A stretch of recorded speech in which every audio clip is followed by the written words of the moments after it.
Assalamualaikum warahmatullahi wabarakatuh. Waalaikumsalam warahmatullahi wabarakatuh. Allahu akbar, Allahu akbar, Allahu akbar. Allahu akbar, Allahu akbar, Allahu akbar. Allahu akbar, Allahu akbar. Allahu akbar walillahil hamd. Innal hamdalillah nahmaduhu wa nasta'inuhu wa nastaghfiruh wa na'udzu billahi min shururi anfusina wa min sayyiati a'malina. May yahdihillahu fala mudilla lahu wa may yudlilhu fala hadiya lahu. Asyhadu an la ilaha illallah, asyhadu anna Muhammadan abduhu wa rasuluh. Allahumma salli wa sallim wa barik ala nabiyyina Muhammad wa ala alihi wa sahbihi wa barik sallim. Amma ba'du fa ya ibadallah, usini wa iyyakum bittaqwallah faqad fazal muttaqun. Ittaqullaha haqqa tuqatih wa la tamutunna illa wa antum muslimun. Wa sallu ala nabiyil karim wa kabbiruhu wa azzimu sya'airahu fa innahu min taqwal qulub. Bapak Ibu yang dimuliakan Allah, dimanapun kita berada, Tuhan kita tetap sama, yang kita sembah sama, karena ini adalah buminya. Meskipun ada yang sedang mengalami siang, ada yang sedang mengalami malam, itulah tanda bahwa ada yang mengatur alam ini. Dialah Allah, yulijul laila fin nahar wa yulijul nahar fil lail, yang menggantikan malam menjadi siang, siang menjadikan malam. Semuanya terjadi begitu saja, semuanya terjadi begitu rapi. Itulah yang disebut rububiyah. Allah mengatur alam semesta. Maka tiada lagi yang pantas kita katakan kecuali puja-puji hanya kita serahkan yang sepantasnya untuk Allah Ta'ala, sebagaimana layaknya ia dipuji, sebagaimana pantasnya ia disanjung. Bukan seperti yang hanya kita bayangkan, tapi sebagaimana sifatnya yang ia miliki. Tiada juga kita lupa mengirimkan tanda cinta kasih kepada baginda Rasulullah Sallallahu Alaihi Wasallam. Karena berkah beliaulah sekarang kita dan Bapak Ibu diizinkan Allah mendapatkan ridha Allah beribadah di negeri yang minoritas. Ini tidaklah mungkin terjadi kecuali dengan rahmat Allah Subhanahu wa taala.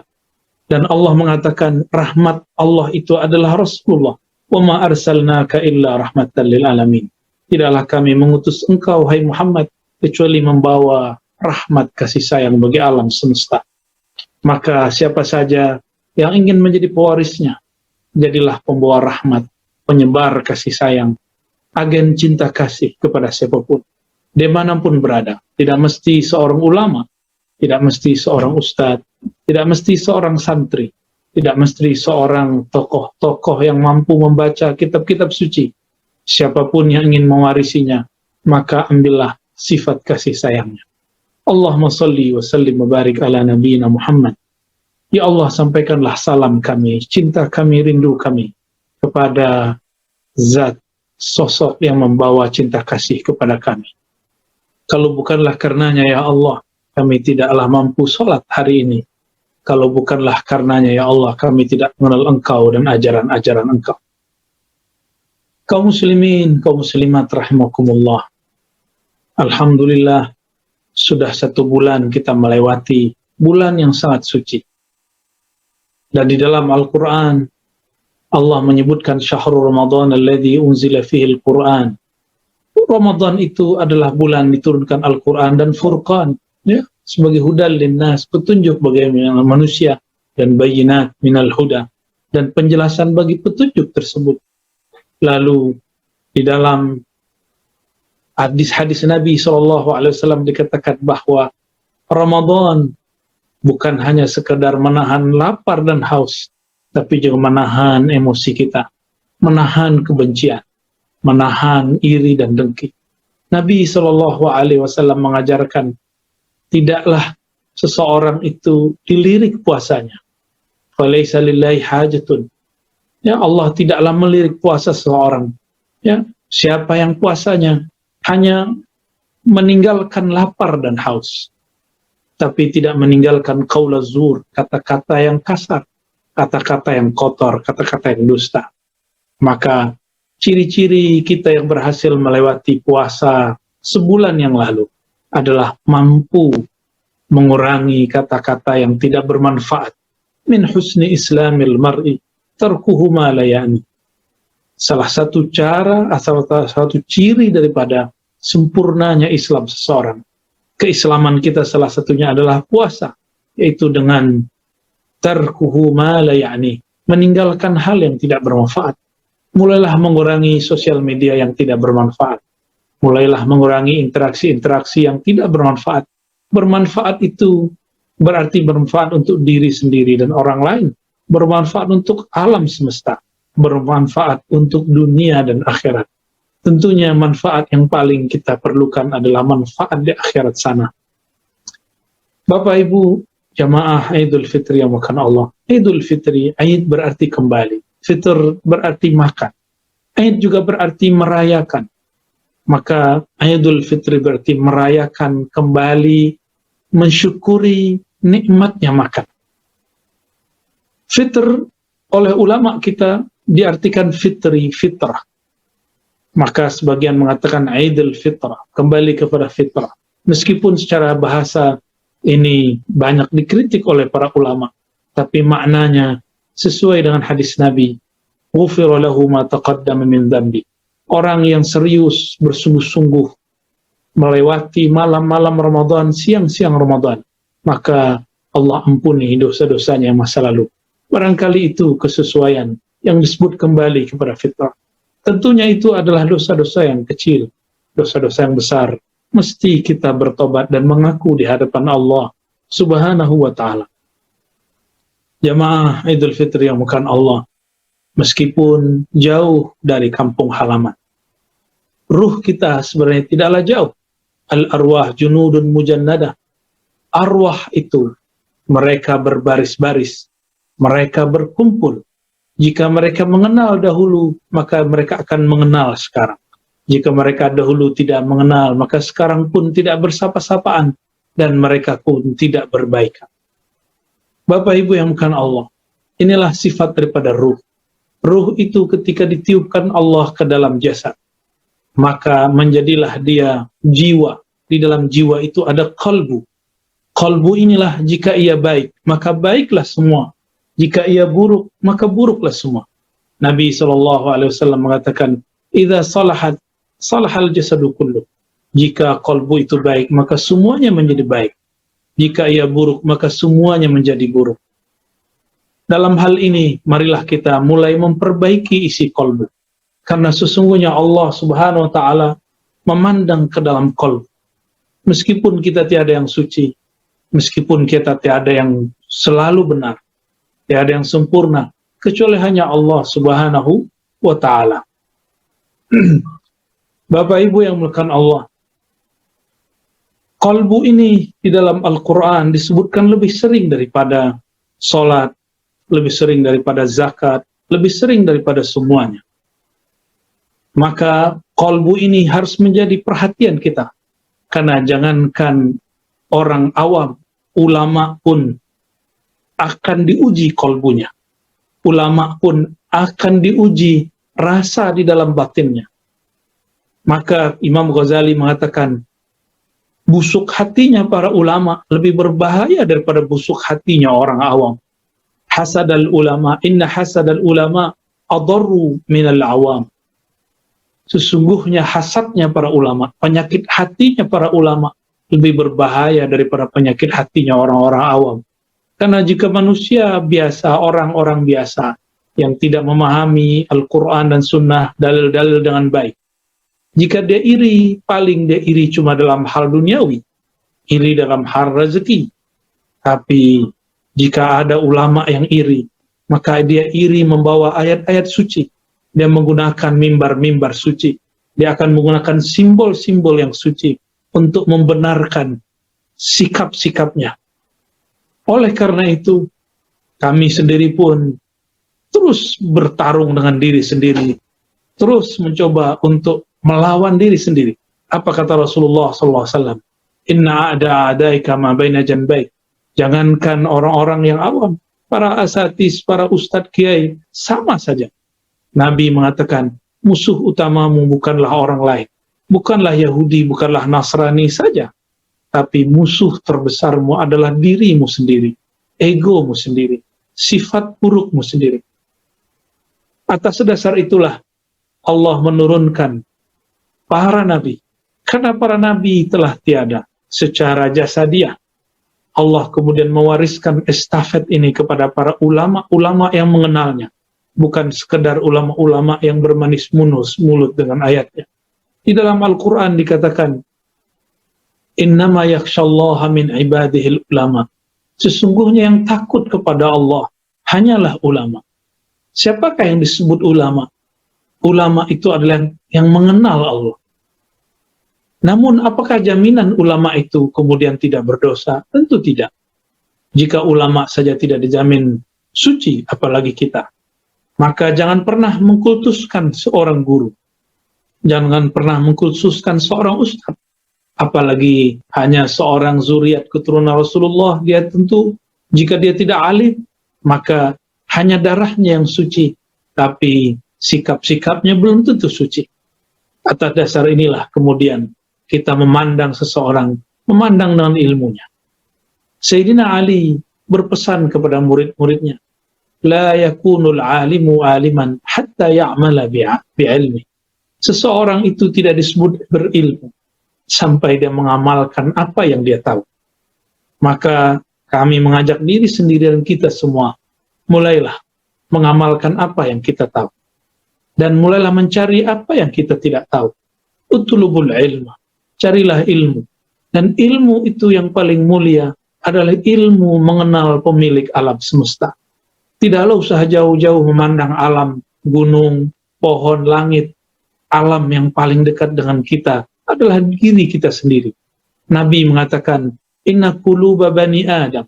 Sesungguhnya qalbu manusia, qalbu bani Adam, baina isba'ain min asabi'ir rahman. Berada di antara dua jari-jari Allah yang maha rahman. Kenapa Nabi mengatakan jari-jari?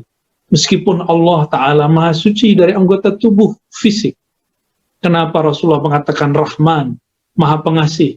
Bukan dengan nama-nama yang lain. Berarti Allah menggenggam kalbu ini dengan kasih sayangnya. Maka jika Allah sedang merubah isi hati seorang hamba, sebenarnya Allah sedang merubahnya dengan kasih sayangnya. Tapi karena si hamba tidak mengenal Allah, dia berprasangka kepada Allah.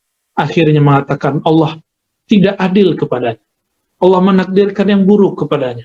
Padahal apapun yang Allah ubah dari dalam kalbunya, semuanya diarahkan kepada kasih sayangnya. Jamaah yang dimuliakan Allah, Idul Fitr, kembali merayakan hari makan, hari bersyukur. Nabi mengatakan, at-ta'imus syakir, kas-sa'imus sabir. Orang-orang yang makan, dia bersyukur, nilainya sama seperti orang yang berpuasa dan dia bersabar. Maka jika hari ini Allah izinkan kita makan, minum halal bihalal, maka makan minumlah dengan penuh kesyukuran. Inilah yang disebut dalam hadis tadi, orang yang makan minum penuh rasa syukur, berterima kasih kepada Allah, dinilai sama dengan orang berpuasa. Itu sebabnya puasa pada hari ini haram, karena kita diwajibkan bersyukur, dan Allah mengatakan, wa qalilun min ibadiyas syakur. Sedikit sekali di antara hambaku yang syukur, yang bersyukur kepada Allah. Syukur itu terbagi tiga. Ada yang mensyukuri sesuatu berdasarkan materi. Jika materinya bertambah, maka bertambahlah tanda terima kasihnya. Ada yang bersyukurnya yang kedua, yaitu secara imateri. Dia merasakan ketenangan, dia merasakan khusyuk, dia merasakan tersentuh. Jika ini tidak terasa, dia pun kurang bersyukur. Namun ada yang bersyukur tanpa syarat. Bersyukur kepada Allah karena Allah layak disyukuri. Bukan karena diberi materi saja atau diberikan imateri, diberikan rezeki yang zahir ataupun yang batin. Namun dia ada saja bagi dia sudah disyukuri. Nafas ini masih berjalan. Masih dapat menarik udara, menghirup udara, mengeluarkannya kembali. Jantung masih dapat berdegup. Semua ini sudah pantas disyukuri. Ada seseorang bertanya kepada seorang ulama, Saya sudah bertahun-tahun berdoa. Kenapa Allah tidak berikan jua? Lalu ulama ini menjawab, wahai Tuhan, bukankah engkau selama bertahun-tahun berdoa itu diberikan kesehatan, menggunakan baju yang juga sangat layak, menggunakan mengusi rumah yang rumahmu juga layak, menggunakan kendaraanmu juga layak, engkau makan, selama engkau berdoa itu engkau diberikan makan oleh Allah Ta'ala dengan nikmat yang tiada tara. Barulah orang itu sadar, iya juga. Ternyata inilah kisah yang berulang kembali terjadi di zaman Rasulullah Sallallahu Alaihi Wasallam. Di zaman Rasulullah, ada seseorang datang bertanya, wahai Rasulullah, ajarkan aku satu doa. Lalu Rasulullah mengatakan, Kul, Allahumma inni as'aluka al-afwa wal-afiyah fid dunya wal akhirah. Katakanlah, wahai sahabatku, aku memohon kepada engkau ya Allah, al-afwa, kelebihan dan maaf, wal-afiyah dan keselamatan, fid dunya wal akhirah, di dunia dan di akhirat. Lalu setelah beberapa hari, lebih kurang sepekan, seminggu, orang ini kembali kepada Rasulullah dan bertanya kembali, wahai Rasulullah, ajarkan lagi aku doa yang baru. Lalu Rasulullah mengajarkan hal yang sama. Qul Allahumma inni as'aluka al-afwa wal-afiyah fid din wa dunya wal akhirah. Maka dia pulang lagi. Setelah seminggu lamanya, dia kembali lagi. Lalu bertanya, wahai Rasulullah, ajarkan aku satu doa. Rasulullah pun mengajarkan doa yang sama. Akhirnya, sahabat ini mengira Rasulullah ini lupa, atau mengira Rasulullah ini tidak punya doa lagi. Dan orang ini mengatakan, wahai Rasulullah, apa tidak ada doa yang lain? Adakah yang lebih baik dari ini? Lalu Rasulullah bertanya, wahai sahabatku, adakah doa yang lebih lengkap, lebih sempurna, lebih mantap, lebih bagus daripada yang engkau baca itu? Ya Allah, berilah aku kelebihan, kecukupan, dan afiah, keselamatan fid dunya wal akhirah, di dunia dan akhirat. Sahabat ini terdiam, lalu dia pikir-pikir, benar wahai Rasulullah, yang engkau ajarkan mencakup semua keperluanku di dunia dan di akhirat. Maka Bapak Ibu yang bukan Allah, berdoalah bukan sedang menyuruh-nyuruh Allah. Berdoalah bukan sedang memerintah-merintah Allah. Allah bukan anak buah kita. Allah adalah Tuhan kita.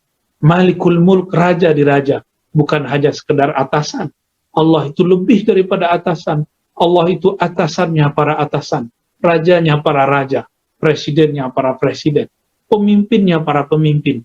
Maka jika kita berdoa, janganlah pernah mengatakan, ya Allah, aku memohon kenapa belum engkau kasih? Ya Allah, kenapa engkau belum jawab juga?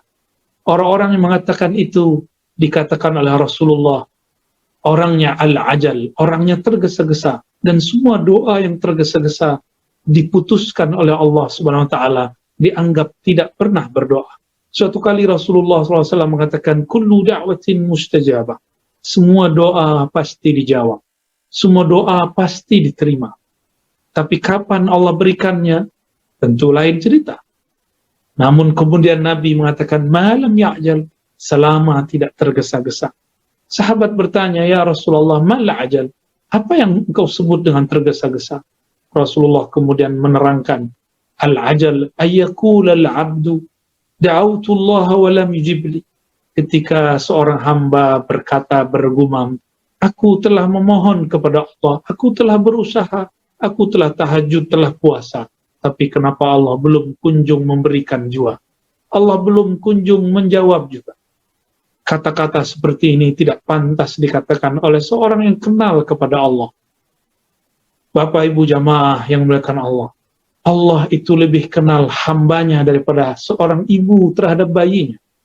Jika ibu terhadap bayinya, belum bayinya haus dan lapar, seorang ibu telah menyediakan air susu, telah menyediakan perhatian dan kasih sayang.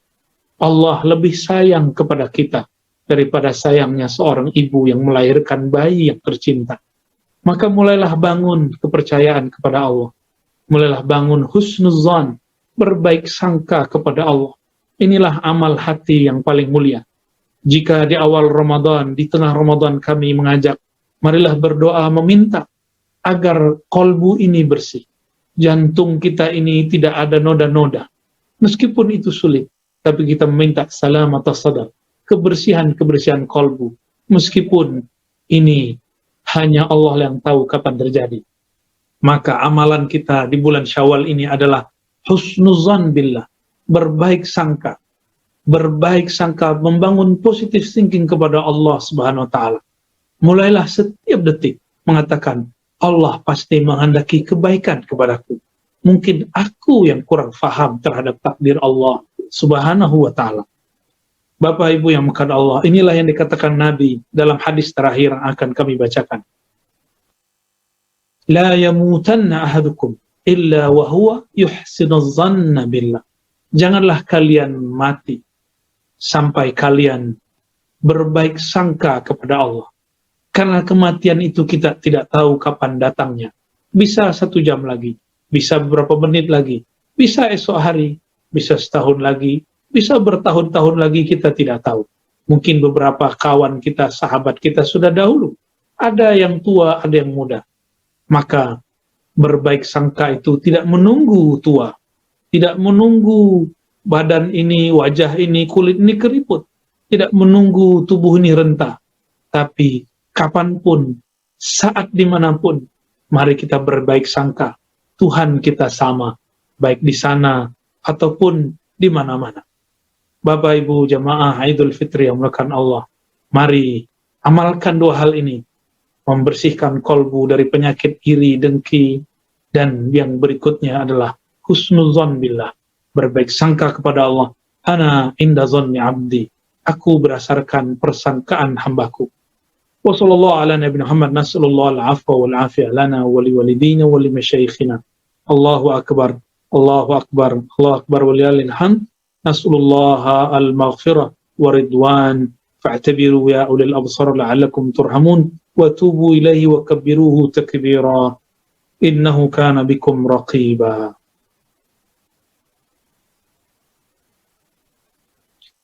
Alhamdulillah rabbil alamin, hamdan kama amar, wassalatu wassalamu ala habibihil karim, nabiyina Ahmad, rasulina Muhammad, wa ala alihi wal mahdi khalifatihi wa sallim. Amma ba'du, usini wa iyyakum bitaqwallah faqad fazal muttaqun.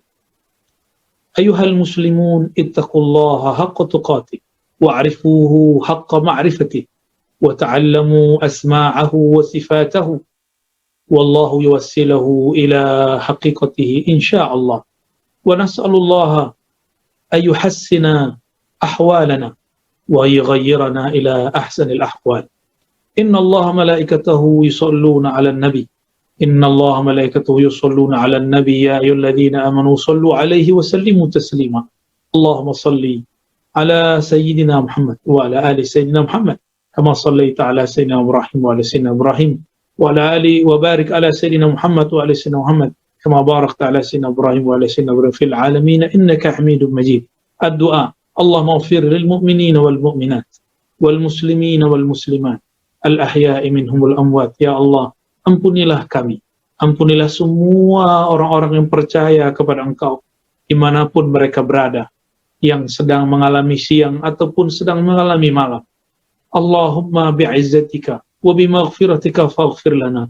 Ya Allah, dengan keluasan ampunanmu, sebesar apapun dosa kami, maka ampunilah ya Allah. Allahumma ya Sattar, ustur auratina bisitrikal jamil. Ya Allah yang maha indah, aib kami sangatlah banyak, noda hati kami tiadalah terkira, namun sifat-sifatmu, cahayamu sangatlah indah. Maka ya Allah, penuhilah jiwa kami, kolbu kami dengan cahaya-cahaya namamu yang indah, cahaya-cahaya sifatmu yang sempurna. Allahumma ya Allah, jika Engkau memancarkan satu saja cahaya Engkau kepada kami, tentulah tidak membuat Engkau berkurang, tidaklah membuat Engkau kehilangan apapun. Maka dengan kemurahan-Mu ya Allah, farhamna fa'afrigh alaina nura wa sabra. Maka ya Allah, dengan kemurahan-Mu, limpahilah kami cahaya-cahaya kebaikan, limpahi kami sifat-sifat mulia. Allahumma ya muqallibal qulub, tsabbit qulubana ala dinika wa ta'atik. Ya Allah yang membolak-balik hati kami, yang selalu melirik hati kami ajarkan, latihlah, biasakanlah hati kami merasa dipandang oleh Engkau. Ajarilah kolbu kami merasa Engkau selalu awasi, sehingga kami selalu berhati-hati dalam bersikap, berkalam, dan melakukan apa saja, ya Allah. Ya muqallibal qulub, tsabbit qulubana ala dinika wa ta'atik. Allahumma rabbana atina fid dunya hasanah wa fil akhirati hasanah wa qina adzabannar. Walhamdulillahi rabbil alamin. Ibadallah, inna Allah ya'muru bil adli wal ihsan wa ita'i dzil qurba wa yanha 'anil fahsya'i wal munkari wal baghi. Ya'izukum la'allakum tadhakkarun. Fadhkurullaha yazkurkum washkuru 'ala ni'amihi yazidkum wa la dzikrullahi akbar. Assalamualaikum warahmatullahi wabarakatuh.